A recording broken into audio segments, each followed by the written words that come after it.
Estos empleados tienen la mísera suma de $100 millones cada uno. Cuando Robinhood salió a la bolsa, el fisco me dedujo 50% de todas las acciones que yo tenía.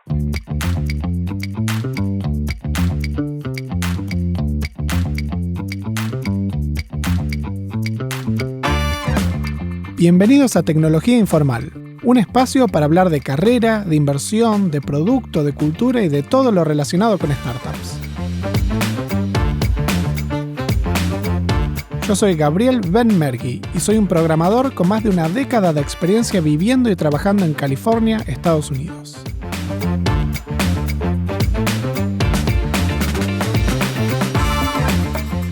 En las startups, la forma de hacer más plata es con acciones. Sin embargo, hay muchos instrumentos para implementarlas, hay falta de transparencia, vergüenza, desconocimiento y matemática confusa. Los empleados tienden a apelar a la buena fe de los empleadores, pero no entender las opciones siempre termina lastimándolos. En este episodio vamos a hablar de cómo funcionan mecánicamente, qué esperar de una propuesta accionaria y cómo negociar mejor.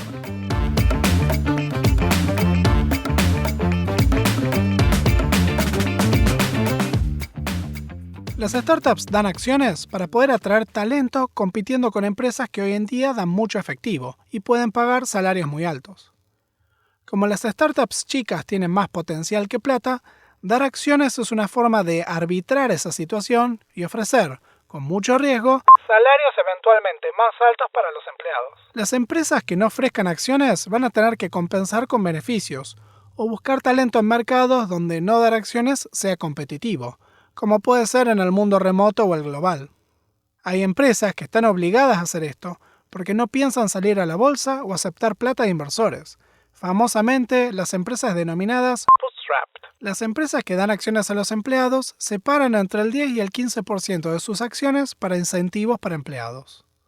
En la primera ronda, donde se transforman en seed, los inversores suelen tener entre el 20 y el 30% de la empresa, por lo que todo sumado, los fundadores suelen repartirse equitativamente el 60-70% restante. Eso te da que en una empresa de 4 fundadores tienen entre el 15 y 20% cada uno. La regla de oro de cómo repartir acciones para los empleados es que hay que darle más a los que entran antes, para compensar el riesgo. Los primeros empleados son los que más participación accionaria van a tener, y puede ser entre el 0.5 y 1% para los llamados founding engineers, y llegar hasta el 3 o 5% para managers, técnicos especializados o CTOs no fundadores.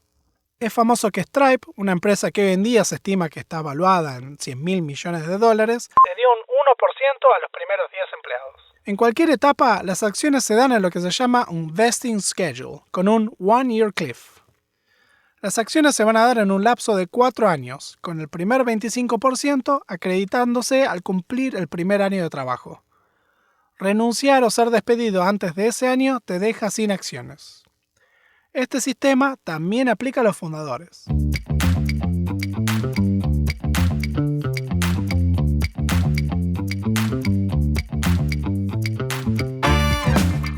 En la conversación siempre se habla de acciones, pero exceptuando los fundadores, en realidad el instrumento utilizado en la primera etapa son las opciones. Una opción es un contrato que le permite al poseedor comprar acciones a un determinado precio. Cuando uno paga el costo de la opción y recibe las acciones, se le dice ejercitar el contrato. Las opciones tienen ventajas impositivas y contables sobre dar acciones. Cuando una empresa privada da acciones, para que la transferencia sea legal hay que certificarlas, que es un trabajo de escribanía, contractual y requiere abogados. Sería muy costoso y engorroso hacer todos los meses para todos los empleados este proceso. Además, al darle las acciones al empleado, este tiene que declararlas como ingreso. Y los residentes americanos terminan pagando hasta el 50% de impuestos a las ganancias. No solo los impuestos serían altos, sino que uno pagaría impuestos por una acción que no se puede vender en el mercado, y que lo más probable es que termine valiendo cero porque la empresa quiebre.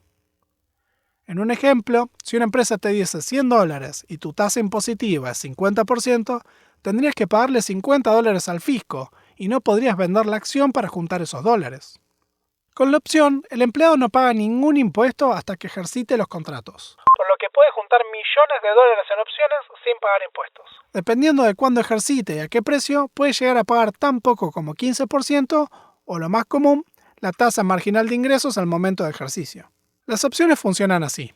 En lugar de ofrecerte 100 acciones que están valuadas a $1 cada una, te dan 100 opciones. Con un costo de ejercicio de, digamos, 1 centavo de dólar. Vos cuando quieras podés pagar $1, o sea, 100 centavos, y conseguir estas 100 acciones, es decir, $100 de acciones. La gran diferencia es que uno elige cuándo ejercitar el contrato, y lo hace generalmente cuando está garantizada la ganancia y la liquidez para vender las acciones.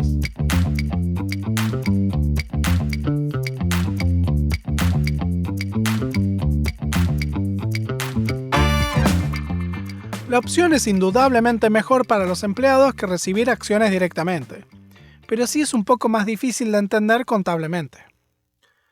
Al momento de evaluar una oferta de opciones, hay que saber algunos números clave para poder hacer cuentas. La evaluación de la empresa, la cantidad de acciones y el llamado strike price, el costo de ejercitar los contratos de las opciones. El porcentaje de la empresa se puede deducir con la cantidad de acciones que te dan y cuál es el circulante. Las ofertas en empresas Seed, Serie A y alguna Serie B se dan en forma de porcentaje de la empresa. En etapas posteriores se evalúan las opciones por su valor neto en dólares. El valor neto de las opciones es la diferencia entre la evaluación de la empresa y el costo de ejercicio del contrato. Si el costo de ejercicio de 100 opciones es $1 y las acciones valen $100, el valor neto es $99. Una opción de comprar una acción por $1 cuando la evaluación de la empresa da $1 por acción no tiene valor neto. Estarías comprando acciones sin descuento, como si fueses un inversor externo. Algo que complica estos cálculos son las valuaciones. Por un lado están las valuaciones de mercado, hechas por inversores que pusieron capital en la empresa. Por el otro lado, también existe un proceso anual obligatorio que es la evaluación 409A, que es una evaluación fiscal de negocio hecha por un auditor externo. Para el costo de ejercicio de las opciones se usa de referencia la última evaluación, o la fiscal o la de mercado. Ambas evaluaciones pueden quedar desfasadas cuando un negocio experimenta cambios bruscos. Las empresas con valuaciones atrasadas son las mejores oportunidades financieras, porque no se ajustan los paquetes accionarios hasta que salga una nueva evaluación, dejándote conseguir más acciones de mayor valor y menor costo de ejercicio. Notar que el costo de ejercicio se determina por la última evaluación de la empresa. Pero como son contratos a 4 años, quedan fijos cuando uno entra. En este sentido, el peor momento para entrar en una empresa es cuando justo corrigió su evaluación. A medida que las empresas crecen, su evaluación fiscal va subiendo y el costo de ejercitar las opciones se vuelve prohibitivo para los empleados. Cuando entró OpenSea, el costo de ejercicio de las opciones era $19 por acción, y ejercitar todas las opciones después de 4 años costaba $300.000.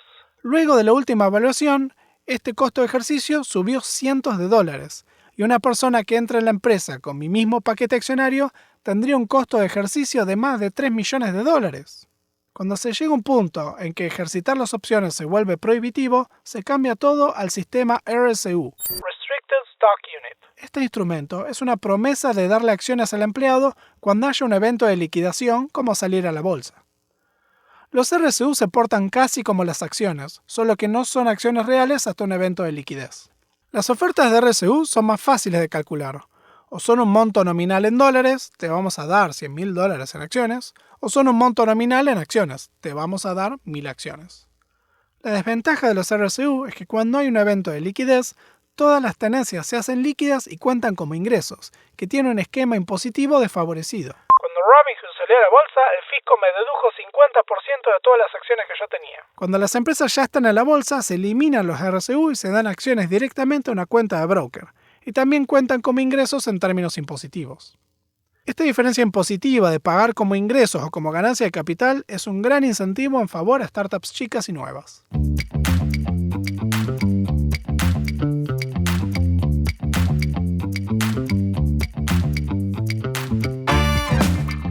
Hasta ahora vimos matemática financiera muy sencilla y básica para evaluar una opción de manera práctica, pero es importante también manejar algunas expectativas. Tal vez uno recibe una oferta del 1% de la empresa y cree que hay unas buenas chances de que la empresa llegue a valer $100 millones, y deduzca entonces que su tenencia es $1 millón. Muy lejos de eso por el efecto de dilución. Cada vez que una empresa levanta una ronda de inversión, típicamente imprime más acciones, diluyendo la participación accionaria.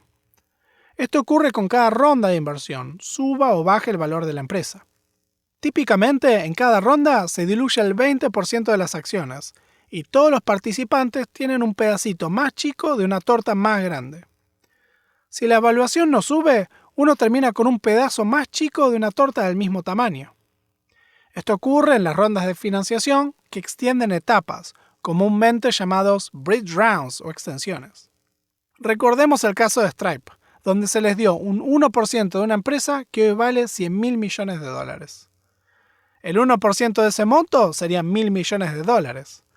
Pero Stripe tuvo 10 rondas de inversión, por lo que hay que multiplicar por 0.8 10 veces, dando una dilución del 90%. Estos empleados tienen la mísera suma de $100 millones cada uno. Por suerte se volvió tendencia para las empresas que dan acciones dar, durante el proceso de oferta, un cuadrito con varios escenarios para mostrar el potencial valor de las acciones. Y si no te lo dan, no tengas duda en pedirlo. Muchas startups que dan acciones tienen la práctica también de dar 2 ofertas, una con más salario y menos acciones y viceversa. Yo casi siempre elijo que me den más acciones, porque aunque es más riesgoso, es lo más valioso en el largo plazo. La mecánica de opciones se presta para mucho más análisis y detalles, pero menciono un último tema llamado refreshers. Si uno trabaja hace 4 años en una empresa y completa su ciclo de vesting, vería que sus ingresos caen de golpe, aún por debajo de los de nuevos empleados. Para evitar esta caída en el salario de los empleados, las empresas arman planes para dar nuevos paquetes de opciones anualmente que van reemplazando o reforzando el programa de vesting original y que fidelicen y premian al empleado que se queda más tiempo. Esta práctica existe en Argentina en empresas como Mercado Libre, aunque en lugar de acciones dan plata directamente, con bonos y programas que van estaqueando todos los años. Los trabajadores remotos de Argentina tienen una situación distinta a los empleados americanos. Por un lado tienen una ventaja, que no pagan impuestos en Estados Unidos y su situación fiscal es sencilla. Pero tienen principalmente un problema de mercado.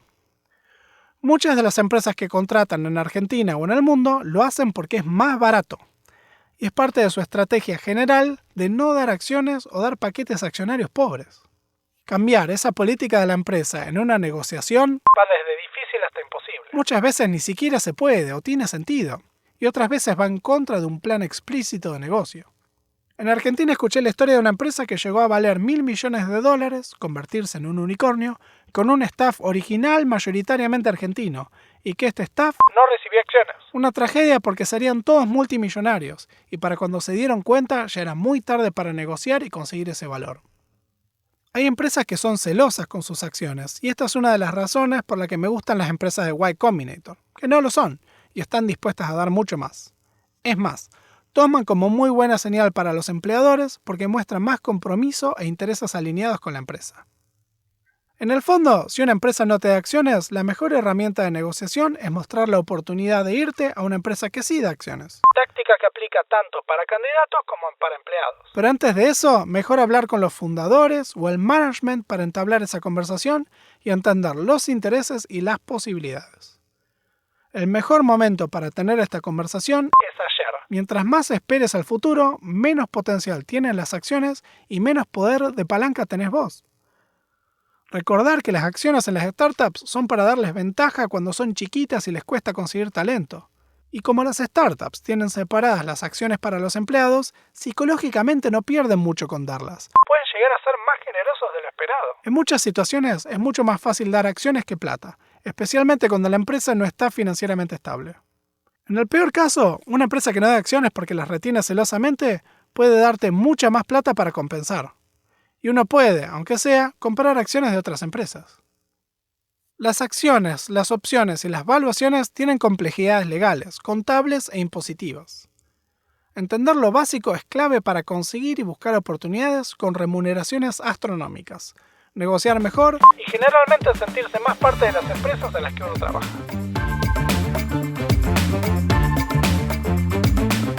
Si les gustó el podcast de hoy, se vienen muchos más. Suscríbete al podcast en Spotify o seguime en Twitter en ConanBat, con doble T, para estar al tanto de todo el contenido. Hasta la próxima.